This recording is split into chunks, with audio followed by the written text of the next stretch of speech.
मेरा नाम डॉक्टर आबिद सलाउद्दीन है। मैं एक चिल्ड्रन स्पेशलिस्ट हूँ और आरएमआई में पीडियाट्रिक डिपार्टमेंट में एज अ कंसल्टेंट काम करता हूँ।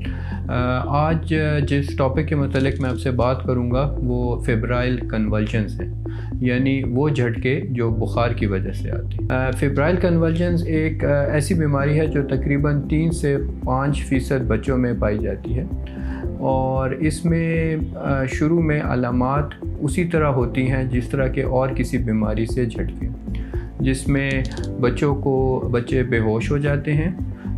बाज़ दफ़ा अक्सर ज़्यादातर बच्चे जो हैं उनका बदन अकड़ भी जाता है और नॉर्मली 2 से 3 मिनट तक ये झटके होते हैं और उसके बाद झटके ख़त्म हो जाते हैं और बच्चा सो जाता है। बच्चे आम तौर पे आधे घंटे से 1 घंटे तक सोते हैं और फिर उठ के वो बिल्कुल नॉर्मल वापस अपने हालात पे आ जाते हैं। ये ज़्यादातर जो है बेसिकली 6 महीने से 6 साल के बच्चों तक की बीमारी है। बाज़ दफ़ा ये 4-5 साल तक ये ख़त्म हो जाती है। ये इस तरह के बच्चे, क्योंकि झटके किसी बच्चे को जब भी आते हैं तो ये पेरेंट्स के लिए बहुत इंतहाई तशवीश की, बहुत परेशानी की बात होती है। बच्चा देखने में और वैसे भी झटके के वक्त बहुत सीरियस कंडीशन में होता है, तो हम हमेशा यही हिदायत देते हैं कि बच्चों को फ़ौरन झटकों की सूरत में एक तो उसको रिकवरी पोजीशन मतलब साइड की पोजीशन में लेटा दें। ये भी हमने देखा है कि बहुत से बच्चे जिनको बुखार की वजह से झटके आते हैं उनको दूसरी मिर्गी के झटकों की दवाइयाँ दी जाती। तो ये याद रखें कि हर दवाई के साइड इफ़ेक्ट्स भी होते हैं और बदन के जिगर पे, गुर्दे पे ज़ोर भी आ सकता है, तो बिला ज़रूरत दवाई देना भी बच्चे के लिए नुकसानदेह हो सकता है।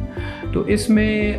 ये जो बुखार की वजह से झटके या फेब्राइल कन्वल्जन आते हैं, इसमें मिर्गी की दवाई नहीं दी जाती। अच्छा, फेब्राइल कन्वल्जन के जो बच्चे होते हैं, यानी जो झटके बुखार की वजह से सिर्फ आते हैं और जिनको और कोई बीमारी ना हो, तो बच्चों को एडमिट कर देते हैं, दाखिल करते हैं। उनको पूरी तरह ये मेक श्योर किया जाता है कि उनको झटकों की वजह से कोई खुदा न खास्ता ब्रेन डैमेज ना हो। उनको वक्त पे इलाज स्टार्ट करें, उनके टेस्ट किए जाते हैं ताकि पता लग जाए कि कहीं इन्फेक्शन या मलेरिया या कुछ और तो नहीं है। उनको पूरी तरह चेकअप किया जाता है ताकि बुखार की वजह मालूम होना बहुत ज़रूरी है कि आया ये बुखार क्यों हुआ, क्या बच्चे को यूरिन इन्फेक्शन है, क्या बच्चे को गले की इन्फेक्शन है, कान की इन्फेक्शन है, क्या है, ये जो है पता लगाना बहुत ज़रूरी है। इस मौके पे ये बताना बहुत ज़रूरी मैं समझता हूँ कि स्टार्ट में जब किसी भी बच्चे को झटके हों, चाहे वो बुखार के साथ हों या बुखार के साथ बग़ैर हों बुखार के, उस वक्त इस बीमारी की तशख़ीस करना बहुत मुश्किल होता है, क्योंकि और बहुत सी ऐसी सीरियस बीमारियां हैं, जिस तरह सर पे जरासीम आ जाना, जिसको मेनिंजाइटिस या इनकेफेलाइटिस कहते हैं, जिसमें जरासीम जो है दिमाग तक पहुंच जाता है।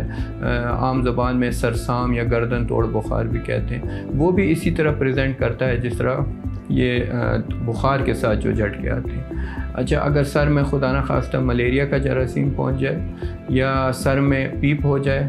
या सर के अंदर ब्लीडिंग हो, खून हो, या सर के अंदर खुदा न खास्ता ट्यूमर या रसोली हो, तो वो भी इसी तरह झटकों के साथ शुरू में प्रेजेंट करते हैं। तो आप किसी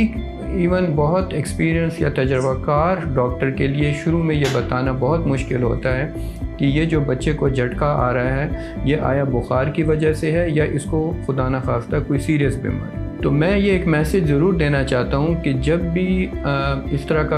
आपके बच्चों को या आपके करीबी या आपके सामने कोई बच्चा है जिसको ये आ रहा हो, उसका बहुत ज़रूरी है कि वो हॉस्पिटल में उसको एडमिट किया जाए। जब उसकी प्रॉपर पूरी तरह से उसको चेकअप हो, उसके अगर उसकी कोई टेस्ट ज़रूरी हैं जो अक्सर ज़रूरी होते हैं वो किए जाएं, उसकी पूरी तशख़ीस हो और फिर उस वक्त आप कह सकते हैं कि हाँ, इसको झटके बुखार की वजह से आए थे।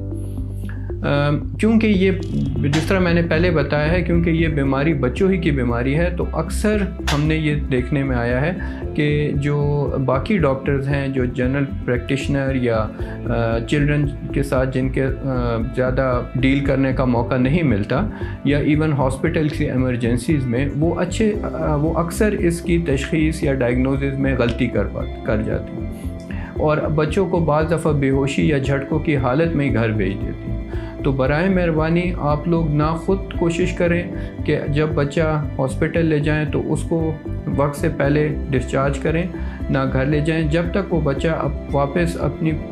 صحیح حالت میں نہ پہنچے، اس وقت تک اس کو گھر لے جانے کی غلطی نہ کریں، کیونکہ اگر اس کو خدا نخواستہ کوئی اور بیماری ہے جس طرح سرسام یا گردن توڑ بخار یا تو وہ اس کے بعد سیریس ہونے یا دماغ کو پرماننٹ نقصان پہنچنے کا بہت خطرہ ہے۔